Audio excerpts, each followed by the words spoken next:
I was really taken when I went on a trip to Vietnam with some university students on a mission project. We stayed with various nuns who were looking after an orphanage for severely handicapped children. Many of them had cerebral palsy, which had not been treated. The majority of them had very little consciousness. They could respond to stimulus, to touch. We would go and feed them, basically. But there was one unit in the orphanage that was reserved to the doctor and to some of the nurses, the sisters who were there, and I was invited in, and I saw particularly bad cases. And there was one young man, he was 18 years old, and he was the size of a baby, basically, propped up on a cushion. And it had turned out that he could speak a little English. Some Australian volunteer who had been going to the orphanage for many years had spent time teaching him. And so with the help of the nurse, I was able to go through a book with him and point out certain words, and he would say balloon and slide and these things, and we were able to establish a bit of contact. Anyhow, bid him farewell, at the end of our stay, and I was struck by that young man.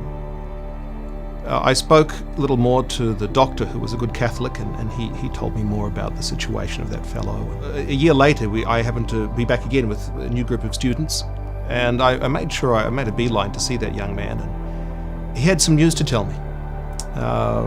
He remembered me, and a big smile, and he indicated for the nurse to come over and bring some photos that he had stored away. And basically, in the time in between, he had asked to be baptized. In Vietnam, especially in these places, you're not allowed to be baptized until after you reach the age of adulthood. The government won't allow it. They're very concerned that people not be forced into things.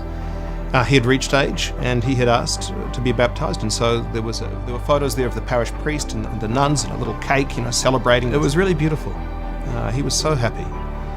I heard from the doctor some months later, after I had gone back home, because I was keeping in touch with the doctor, that young man had died. And it struck me how, had he been raised in a Western country, perhaps he would have been aborted. In the midst of all of that suffering, in the midst of what people would stand back aghast, there was a young man, the size of a baby, propped up on a pillow, but with freedom, with intelligence, who, under the light of grace, under the force of grace, had freely decided to seek baptism, had become a child of God. And it was tremendous, the mystery of the human being, the mystery of grace, the plan that God had in store for that man.